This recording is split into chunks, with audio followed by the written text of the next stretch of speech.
एक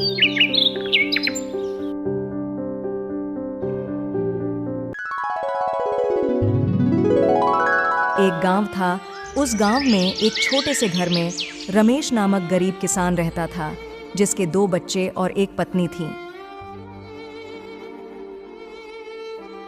मीणा, आज फिर से खेतों पर काम खोजने जा रहा हूँ। देखो आज भी काम मिलता है कि नहीं।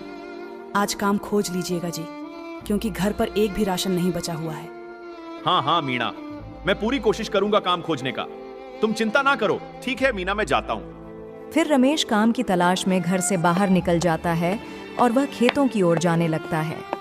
थोड़ी दूर जाने के बाद रमेश देखता है कि कुछ लोग उस पर हंस रहे हैं और वे हंसते हुए बोल रहे हैं, अरे भाइयों, देखो आज रमेश फिर जा रहा है खेतों पर काम खोजने। इसे कोई काम देता ही नहीं है। थोड़ी दूर चलने के बाद वह जैसे ही खेतों पर पहुंचता है तो वह देखता है कि एक पति पत्नी खेतों में काम कर रही है। तभी रमेश उसके पास जाता है। कहाँ रमेश भाई, कहाँ जा रहे हो? काम मिला कि नहीं तुम्हें कि आज भी काम ही मांगने आए हो? हाँ हाँ, क्या बताओ रामू भाई, घर पर सभी बच्चे भूखे हैं। आप रहम करके मुझे काम दे दो। नहीं, तुम्हें कोई काम नहीं मिलेगा। पिछली बार काम दिया था तुमने, सारे सब्जी को खराब कर दिया था। यह सुनकर रमेश निराश हो जाता है और वह वहां से चला जाता है। थोड़ी देर बाद रमेश दूसरे किसान के पास जाता है। प्रवीण भाई, मुझे काम चाहिए था।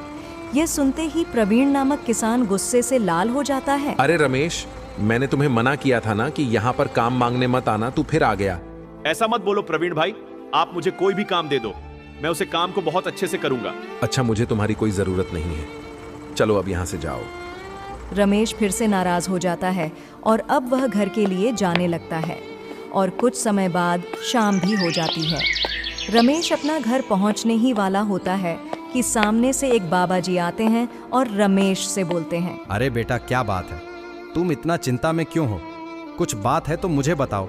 क्या बताऊं बाबा, जब मैं खेतों में काम मांगने जाता हूं तो मुझे कोई काम नहीं देते और वहां से मुझे डांट के भगा देते हैं। अच्छा, तो ये बात है। ठीक है, तुम एक नेक दिल का लगते हो, तो इसलिए मैं तुम्हें कुछ देता हूं, जिससे तुम्हारी सारी परेशानियां दूर हो जाएंगी। बेटे, तुम अपने हाथ को आगे करो, मैं तुम्हें कुछ देता हूं। ये लो, मैं तुम्हें बैंगन का बीज दे रहा हूं, इसे लेकर अपनी खेतों में जाकर लगा देना। अरे बैंगन का बीज, इसका मैं क्या करूंगा? बाबा देना था तो कुछ पैसे वैसे देते। बीज देने के बाद वह साधु वहां से गायब हो जाता है। तभी रमेश बीज लेकर अपने घर की ओर जाने लगता है। वह जैसे ही घर पहुंचता है तभी उसकी बेटी बोलती अरे है, पापा, ये हाथ में किस चीज का बीज लिए हुए हैं? ये तो बैगन का बीज है बेटा, तुम इसे ले जाकर घर के बगल वाले खेती में रोप दो। जी पापा, हम लोग अभी जाते हैं और बीज रोप कर अभी आते हैं। तभी रमेश के दोनों बच्चे नैना और राजा बैंगन का बीज लेकर घर के बगल वाले खेत में पहुंच जाते हैं। अरे दी, अब कहाँ जा रहे हैं? यहीं पर रोप दीजिए।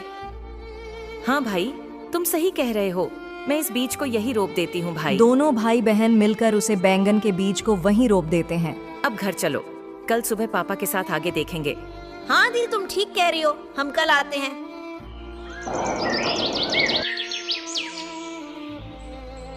अगली सुबह रमेश अपने दोनों बच्चों को अपने पास बुलाता है और खेत पर चलने के लिए कहता है। अरे बच्चों, कहाँ हो? जल्दी से मेरे पास आओ। जी पापा, बोलिए, क्या बात है? चलो बच्चों, खेत पर चलते हैं, देखते हैं तुमने जो कल बीज रोपा था उसका क्या हाल है। जी पापा, जैसा आप कहे हैं। जैसा आप कहे। तभी रमेश के पूरे फैमिली रमेश के साथ घर के बगल वाले खेत में जाने लगते हैं।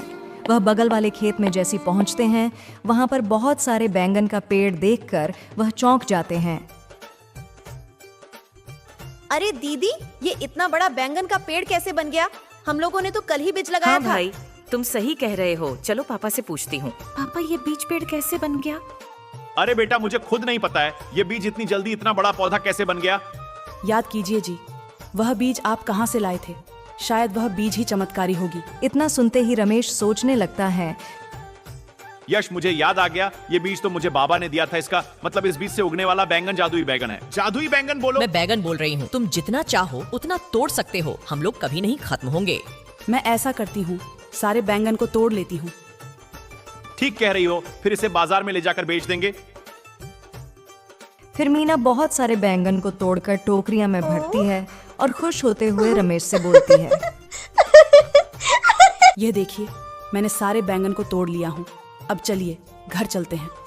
नहीं नहीं, इसे बेचने के बाद ही घर जाएंगे, नहीं तो यह बैंगन बिल्कुल खराब हो जाएगा। समझ गई मीना। फिर रमेश और उसकी पत्नी एक टोकरी बैंगन लेकर एक पेड़ के नीचे बेचने लगते हैं। आइए आइए, बैगन 30 रुपया किलो, बैगन 30 रुपया किलो, बैगन 30 तभी रुपया उधर किलो। से एक आदमी आते रहता है। अरे भाई, ये ताजा तेज बैंगन क्या भाव दिए? साहब, यह बैंगन 30 रुपया किलो आएंगे। कितने बैंगन चाहिए आपको? ठीक है, तुम सारे बैंगन दे दो, आज मेरी बेटी की शादी है। फिर बहुत सारे पैसे देकर वह आदमी एक टोकरी बैंगन लेकर वहां से चला जाता है। अगली सुबह रमेश डेली इसी तरह से जादुई बैंगन के पौधे से बैंगन तोड़ता और खचिए में और बोरे में पैक करके उसे बाजार लाकर बेचने लगता है। सेल बढ़ते ही वह एक छोटा दुकान से बहुत बड़ा दुकान कर लेता है, जिससे वह बहुत सारे पैसे कमाने लगता है और फिर वह अपने परिवार के लिए बहुत बड़ा घर बनवाता है। तो दोस्तों, क्या सीखा आपने? अगर आपको किसी तरह का अपॉर्चुनिटी मिलता है तो उसे नहीं गंवाना चाहिए और उसे पर लगातार मेहनत करना चाहिए। फिर मिलते हैं, बाय।